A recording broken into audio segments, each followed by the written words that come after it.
Finally, after searching for hours, we found an inn. The ale was watered down swill, but the bed was quite comfortable. This place sort of reminded me of being on the road with my old master back in the day. Sort of. I've never seen moss growing all over the inside of a converted inn made from a giant tree with a meteor at the center of it before. Every place has its eccentricities, I suppose. While here in Twin Elms, I think it best not to upset the natives. Not out of a mistake, but I think I've quite possibly gotten us into something that could offend them. Can I trust this, Cwineth?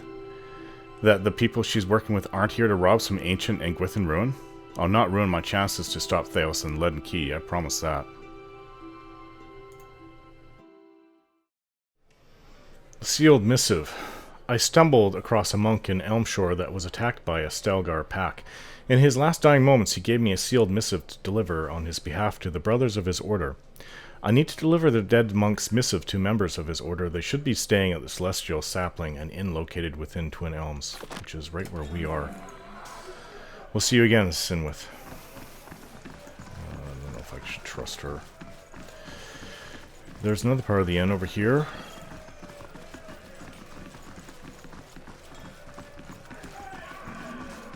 Oh, there's a bunch of monks right here. Hello? Welcome! The monk massages his temples, his face buried in his palm. As I approach, he looks up. This room needs a proper door, he mutters. My brothers and I rented this space that we may have some measure of privacy in this foreign land. Perhaps you could find another room here in the inn? Who are you? Briefly opening his mouth to answer, the monk swallows his words. He looks me up and down, carefully choosing his response. My brothers and I were having a private discussion in a room we rented for our use. Please, there is a tavern full of people who would provide you with the banter you seek. I met another monk in robes just like your own. He died of his wounds right as I found him. The monk's eyes widen, his fists curl in a crackling barrage of popping joints. Robes like ours, you say? Was he carrying anything? Did he tell you anything? Hand you anything? Please, we've been waiting for another of our order to meet us here, and if you found him... All eyes fall to the floor as the monks begin to whisper chants in unison to their fallen friend. Show him the message. He gave me this missive. Hand me that, the monk exclaims as he snatches the missive from my grasp. Almost immediately his face turns red. I mean, please, this is of great importance. Breaking the seals, the monk unrolls the handwritten scroll contained within and quickly reads the message, his lips breathlessly mouthing the text. He turns to address his brothers. My brethren, the Archmartyr has sent word. At long last, we now have what we need. Thank you, stranger, the monk says, folding his hands in front of him as he bows deeply. Your honest soul is to be applauded. I admit I was surprised when you handed me the message. I expected the seals to be broken. The monk turns red, his face smiling for the first time. I am glad to see common decency is not yet lost from this world. He reaches into the folds of his robe. Here, your honesty must be rewarded. Thank you very much, and we'll be on our way. It's time we left, guys. Oh, the steward has contacted me. Something goes on back home. Oh, we've also collected taxes, and about a third of it was lost to bandits.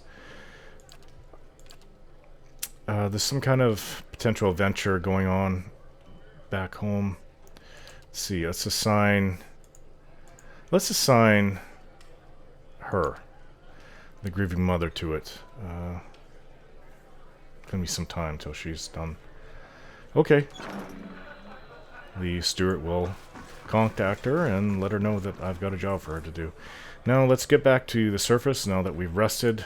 I have a feeling we should go and try to warn Cwineth's companions.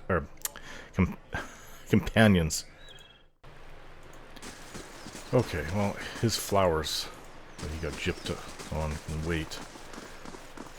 We must return. This home, did we not go through it? Oh, it's barred from us. We've got to go back to the gate, and we've got to leave. Children.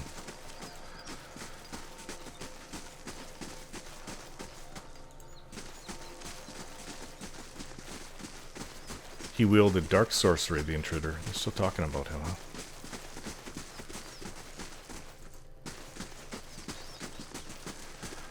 Okay then. Well, She said to go to North Weald. But for that, I think we need to get to the other end of Twin Elms, so over an Old Song, and we'll be able to go north to North Weald from there. Which means we have to go. Let's go to the closest place around the area within this city. A bit of running to do. Well, a bit of a jog.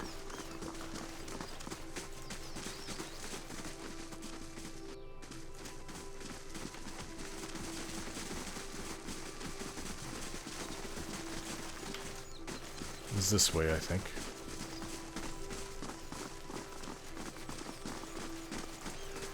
Now that we are allowed through. Well, we're supposed to go to Elm's Reach, but Burial Isle we cannot go to. I know we're supposed to go to Elm's Reach, but there's nothing pressing. We have to get there and warn Cwineth's companion, so we'll go to Old Song. Hello. Mind your paths, Esther. The guided compass trusts easily, but I don't. We'll be on our way then. Oh, this person looks like they're selling something. Hello? Builder's wisdom to you. A Norland woman stares at the sky with an air of deep contemplation. She occasionally puffs from a wooden pipe, blowing smoke into perfect rings. What stands before me? She wipes her lips with the back of her hand. Her teeth, uneven and pointy, are stained red. I do not see Esther Morwen often. She picks the remains of an ochre root stuck in her gums, and believe me, I see many things. Perhaps you want to see them too, yes? She gestures behind her at an assortment of plants, roots, and files lying on the rug. Let me see what we have for trade. I present these happily. Yes, more of some potions. Nothing that we're interested in right now. Actually, if you wouldn't mind buying this armor for us, from us, it would be nice.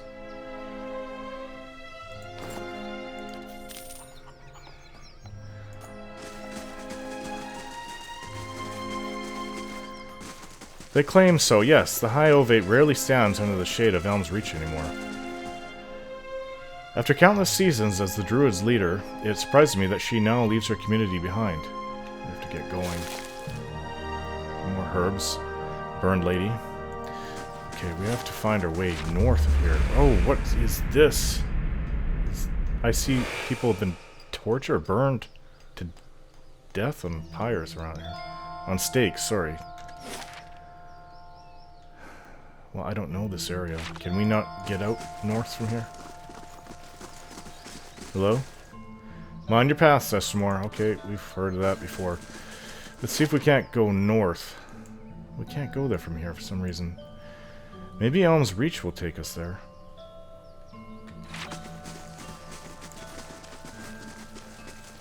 Or perhaps there's another path out north. This giant rock. The stone is pitted with marks of ancient chisels and furred with moss. It is enormous. It's shaped in like a dragon. Dragon's head. Wow. And they even have bear running around. Wild place this is. Oh, this is a shrine of some sort. Solid iron bars block a dark passage. They don't budge, and there doesn't appear to be any mechanism for raising them from the outside.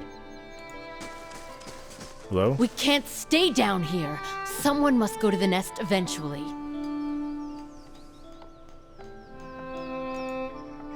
Two wood elves, a man and a woman, wear colorful robes embroidered with a matching emblem, a winged egg. Apart from their clothing, they couldn't be more different. She folds her arms and continually scowls at the broken walls around them. He, on the other hand, mutters prayers. His shade-dappled face is tranquil as a cloudless sky. Just how are we supposed to worship the Sky Mother from among the weeds, This is a disgrace. Calm yourself. We should be grateful that she protected us from the winged terror. Besides, even here we have a visitor. This is the Temple of Hylia, I take it? You hear this, Wag? He plays... Relax, Anuin. I'm sure he meant nothing by it. Forgive my consort. She's been rather excitable of late. This is not, as you seem to recognize, our actual temple. It's merely a shrine we've set up after the business with the dragon. A dragon? Excitable? Of course I'm excitable. I am livid, and you should be too, Cwineth. There's a dragon in our goddess's sanctuary. If you'd listened to me in the first place, we could have called on the Fangs and sent them after the beast. But no, you advised caution. Now word spread that the dragon ate a few of our followers, and anyone willing to slay it wants an Anumfoth's ransom for the job. I told you a larger party wouldn't stand a chance. By the time the first half reached the top of the mountain, the second half would still be stuck in the pass. It'd be burned alive. Contrary to Anuin's suggestion, I am in favor of sending someone to kill the dragon. But I suggest a smaller party, and one willing to seek Helia's blessing. He gives me a curious look. Everybody wants favors from well-armed people. I could go after this dragon. You could. What she means is that this is no mere drake, but a fully grown dragon, and one that has willingly moved into a populated area.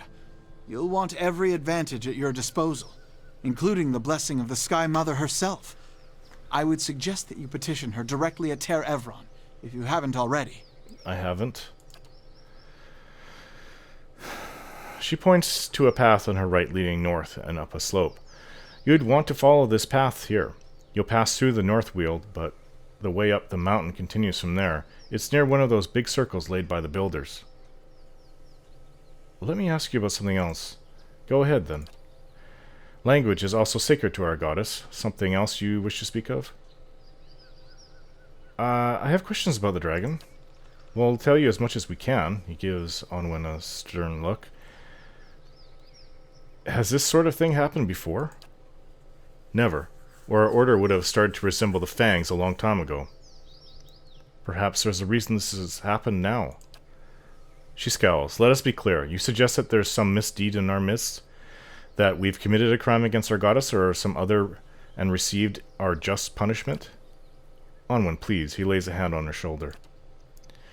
She shakes his hand off. I don't know why these things happen, why our own Mother Goddess allowed scores of her followers to perish among the flames. She narrows her eyes, speaking between her teeth. And if you ever discover why, I invite you to come back and tell the rest of us. How did the dragon come to be here? With a great beating of wings and a fiery roar. Who knows why those beasts come and go? It's here, and that's what matters. If you're asking why this has happened, only the gods know. I suspect it's a test of faith from Hylia herself, but who knows? When did the dragon first show up? He looked skyward, thinking, it was several weeks ago. The creature cloaked the sky like a thundercloud and descended upon us all at once. There was no warning. That would be pretty scary. Can you tell me anything else about the dragon? She opens her mouth, a crooked sneer on her face, but seems to think better of whatever she was about to say. After a pause, she says, nothing. We truly wish we could tell you more, but we, like the rest of Hylia's faithful, were running for our lives, and we were more fortunate than most. I think they do know something. That's all I want to know about the dragon. I'd like to know more about this Hylia. Why, she's the goddess of song, art, the sky, and maternity. She's gentle and brilliant, speaking to her followers in dreams, inspiration, and birdsong. It is said that she wears a cloak adorned with a feather from every bird known to kith or wilder, and that she manifests in the flocks themselves. Aye, and in the screams of childbearing, which I can assure you is not so beauteous a thing.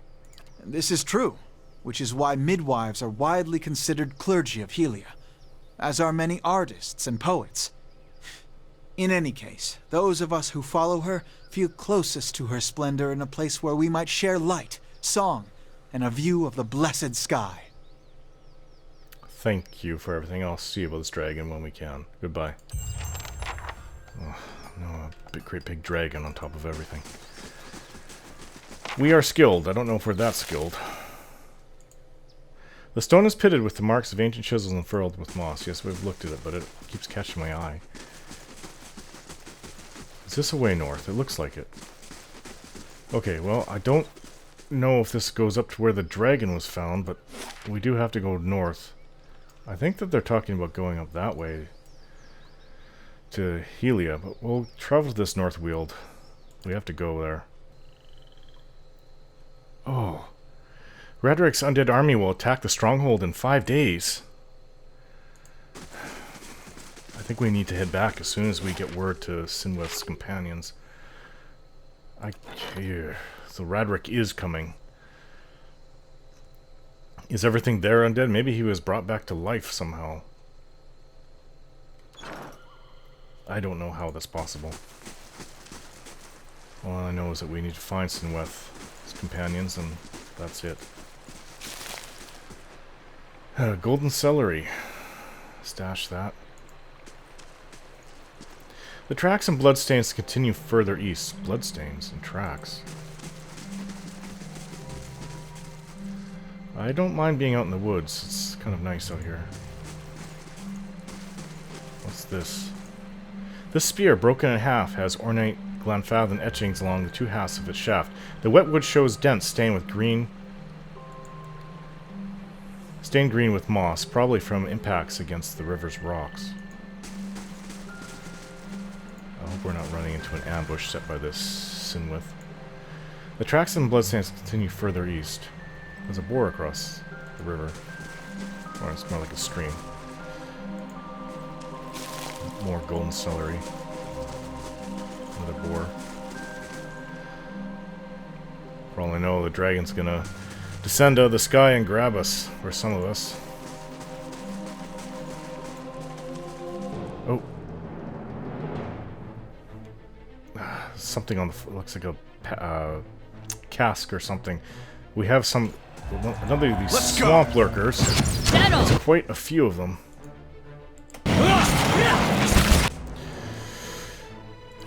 didn't expect to get into combat so soon. With something that wasn't the Fangs, possibly. Okay, guys. Target the nearest one. Get to work.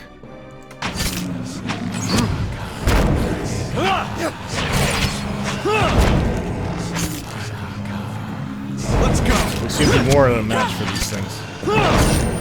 Not even denting my armor. Let's go. They certainly are big enough. Get a good shot at this.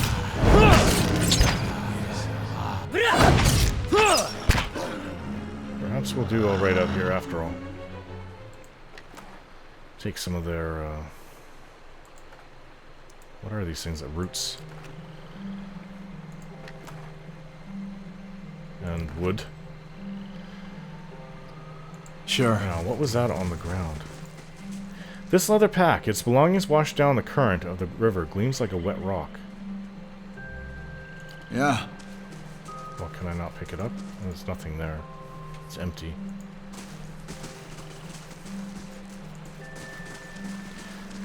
Well, if you want to call it a river, fine. But we've got to find out where these people are.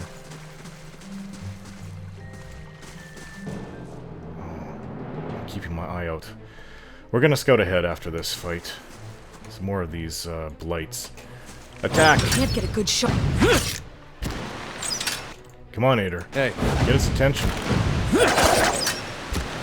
These ones are hurting. Quite a bit.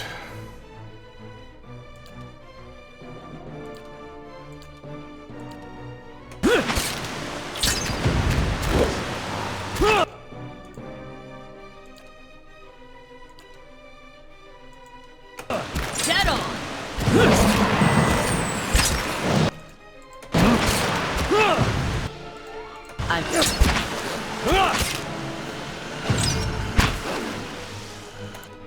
One left. Let's Attack go. it. Hey.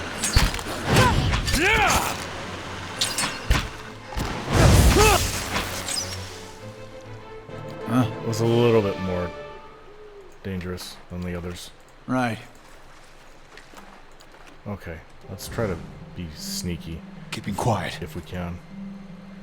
Let's move as one, guys.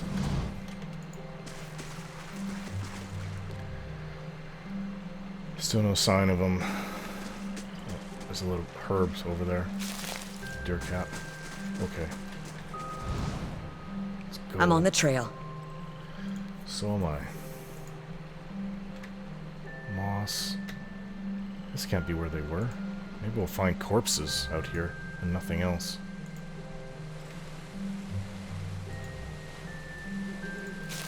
there is a corpse over there. More golden celery. I think the Fangs have beat... Tried to pet a Stelgar once. Similar outcome. Oh, later.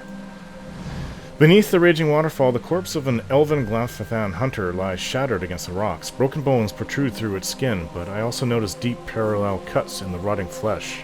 The slashes trace almost every part of the body as if it had been ravaged by a dozen blades. This man probably died before his fall from the cliffs above.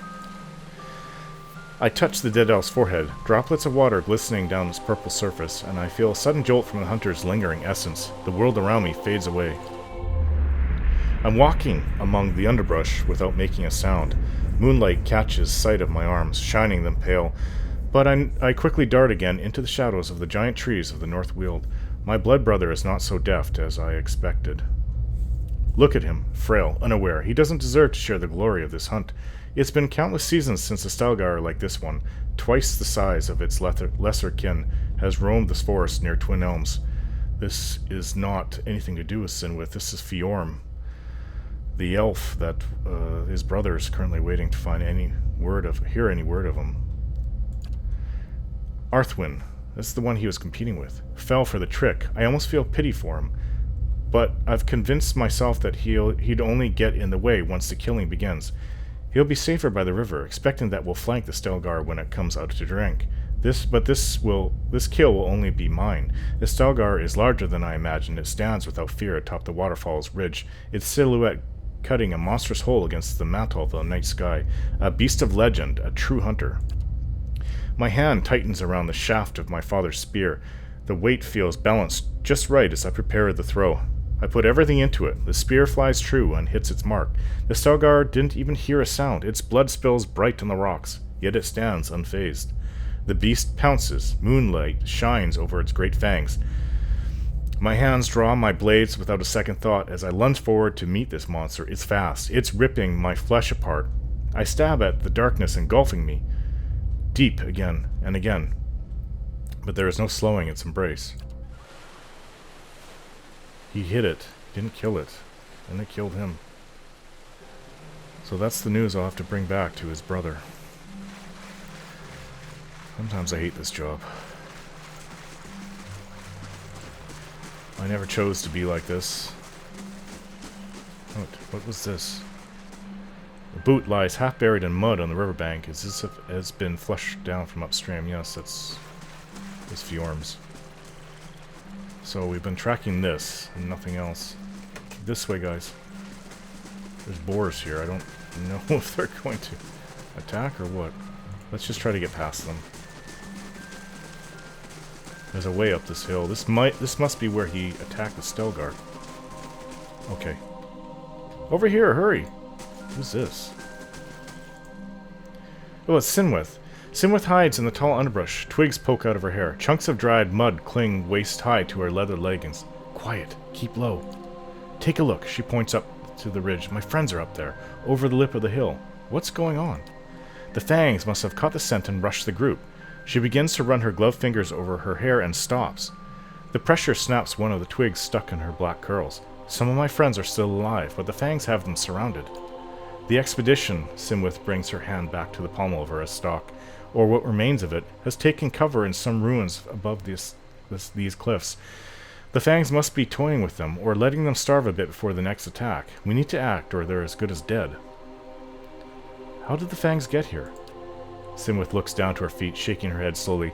I cut a decoy path, set false campfires, and dusted over every footprint I could find. It didn't slow them much. I'll see what I can do. Cwineth nods. Maybe you can find a way around the Fangs. There's got to be another way up that ridge. She wipes away the sweat from her brow, her gloves leaving behind a dirty smudge. You aren't dressed like my men. Perhaps you could try talking to the Fangs? They might not think you're with us. She grabs my hand, squeezing it. Please help. I already have enough friends to bury. Cwineth releases my hand and crouches down into the vegetation, blending back in the brush. I'll see what I can do. Maybe talking to them is the best course instead of rushing to either side and fighting